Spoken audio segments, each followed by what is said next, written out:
atracción del parque de atracciones consta de un aro horizontal de 3 metros de radio, R mayúscula, el que cuelga mediante unas cuerdas de 2,5 metros de longitud, L mayúscula, asientos de 10 kilogramos, MA de asiento. Si en uno de los asientos se sienta un niño de 40 kilogramos, MN de niño, pues tenemos que todas las unidades están ya en sistema internacional y no hace falta hacer ninguna conversión. Y tenemos además que en el momento en el que el niño se sienta en el asiento, a partir de ahí ambas masas se mueven juntas, por tanto podemos trabajar con una única masa que sea la suma de las dos, 10 kilogramos de asiento y 40 de niño, una única masa de 50 kilogramos. La atracción funciona de la siguiente manera: cuando está parada, las cuerdas están verticales sujetando a las masas. A partir de ahí, en cuanto se pone en marcha, el aro empieza a rotar alrededor de un eje vertical y lo va haciendo cada vez más rápido. Esto provoca que las masas vayan ascendiendo y lo irán haciendo hasta que ya por fin el aro alcance un ritmo constante, y en ese momento las masas ya no subirán ni bajarán, por lo tanto describirán una trayectoria horizontal, que además será una circunferencia centrada en un punto del eje. Esta es la figura, con radio R minúscula que va desde la masa hasta este punto del eje. Además tiene que suceder que el punto del aro que sujeta a la cuerda tarde el mismo tiempo en describir una vuelta que nuestra masa m. Como el punto del aro lo hace a ritmo constante, nuestra masa m también lo hará, y concluimos entonces que el movimiento será circular uniforme. Así que antes de empezar ya sabemos que la resultante tiene que ser centrípeta, tiene que ser una fuerza dirigida hacia el centro de la trayectoria y su módulo el de la resultante centrípeta. Por tanto, vamos a aplicar que el resultante es masa por aceleración.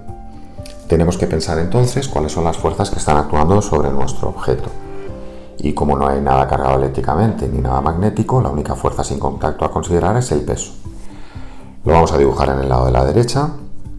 El peso tiene dirección y sentido desde el móvil hacia el centro de la Tierra, y su módulo será la masa por la aceleración de la gravedad en la superficie terrestre, que sabemos que es 9,8.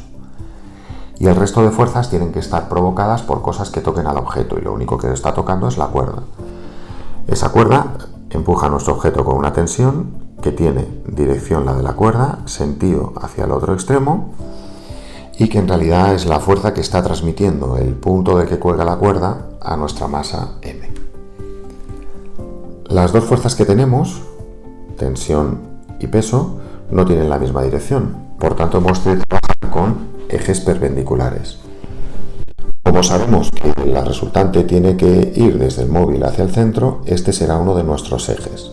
Es horizontal en la figura y le podemos llamar eje radial, porque tiene dirección de radio. Y el otro eje tiene que ser obligatoriamente perpendicular, o sea, en nuestro caso, un eje vertical. El peso ya está en el eje vertical, pero la tensión no está en ninguno de los ejes. Entonces lo que hacemos es descomponerla. Esto significa que en vez de considerar la tensión que empuja hacia arriba y hacia la izquierda, vamos a considerar dos fuerzas, una hacia arriba y otra hacia la izquierda, que le provoquen lo mismo. Para eso tiene que suceder que la suma de estos dos vectores, el vertical y el horizontal, sea el vector tensión. Recordamos cómo se hace esto. Nos basamos en lo que se llama regla del paralelogramo, que es una regla para sumar gráficamente dos vectores que tienen origen común. Sumamos los vectores A y B gráficamente de la siguiente manera. Por el extremo del vector A trazamos una paralela al vector B, por el extremo del vector B trazamos una paralela al vector A, y la figura que se nos forma es un paralelogramo. Lados paralelos, 2 a 2. Pues el vector suma es la diagonal de ese paralelogramo que nace en el origen común de los vectores y termina en el extremo opuesto, en el vértice opuesto. Para descomponer un vector usamos esta regla del paralelogramo, pero al revés. Esta vez la idea es que tenemos el vector A, que apunta hacia arriba, hacia la derecha, y queremos encontrar dos vectores, uno hacia arriba y otro hacia la derecha, que sumados nos den el vector A. Para eso trabajamos con un eje horizontal y un eje vertical, y proyectamos el extremo del vector a descomponer sobre cada uno de los ejes. Lo proyectamos, de manera que se nos ha formado un paralelogramo que además es un rectángulo.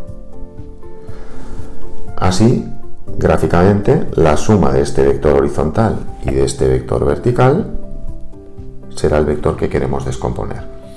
Para averiguar lo que miden esos vectores, tenemos en cuenta que en el rectángulo formado, el vector original es la diagonal y por tanto nos divide el rectángulo en dos triángulos rectángulos de las mismas dimensiones.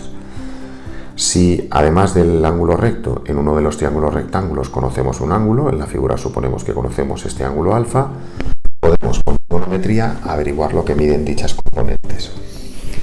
En mi caso, la componente horizontal mide lo que mide este cateto del triángulo rectángulo, que es el cateto contiguo, porque junto a la hipotenusa forma el ángulo alfa.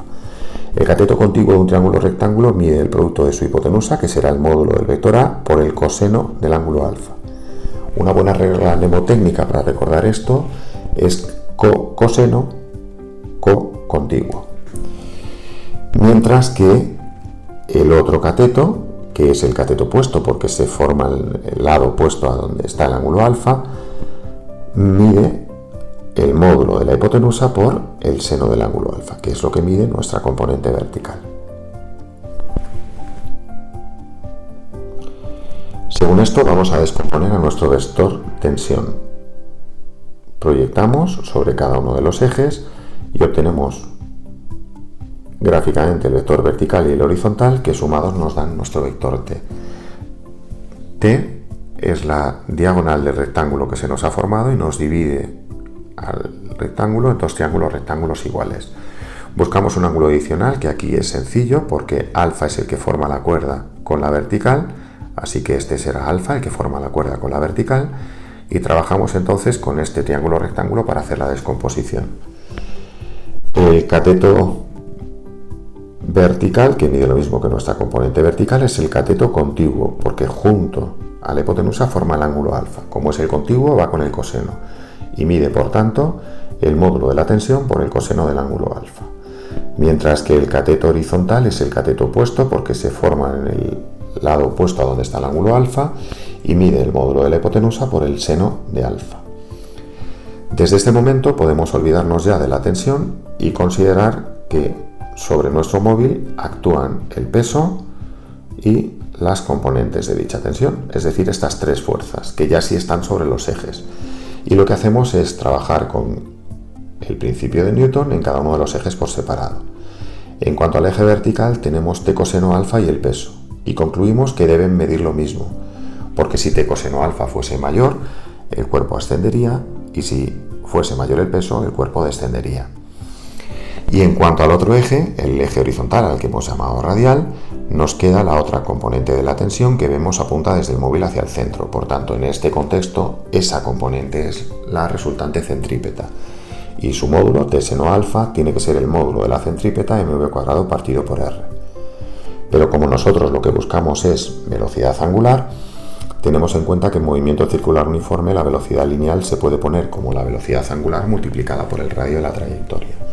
Sustituimos aquí en esta expresión v y nos queda m omega cuadrado r cuadrado dividido entre r, se simplifica una de las r's, así que m omega cuadrado r.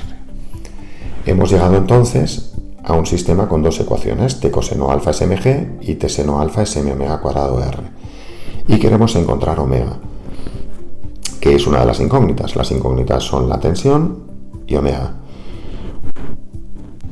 Un truco muy sencillo que podemos hacer es dividir t seno alfa entre t coseno alfa. Y así tenemos t seno alfa, que es m omega cuadrado de r, entre t coseno alfa, que es mg, de manera que las tensiones en el miembro de la izquierda se simplifican y seno entre coseno es la tangente de alfa. En el miembro de la derecha las masas se simplifican y nos queda omega cuadrado de r dividido entre g.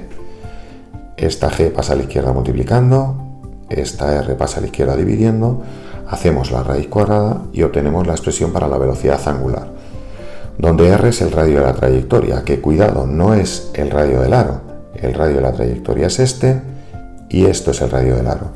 Así que ese radio de la trayectoria será esto, que es el radio del aro, más esto otro.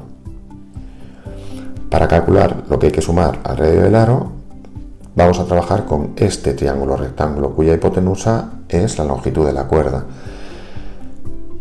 Este cateto del triángulo rectángulo es el cateto opuesto porque se forma en el lado opuesto donde está el ángulo alfa, si es que medirá L seno alfa, de manera que el radio de la trayectoria será el del aro 3 más L seno alfa.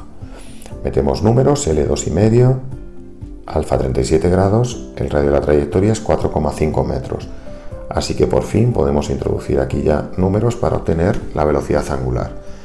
La aceleración de la gravedad en la superficie terrestre es 9,8, el radio de la trayectoria 4,5 metros, alfa 37 grados, obtenemos 1,28 radianes segundo, pero como mega es una magnitud angular, hemos de ponerla en función de pi.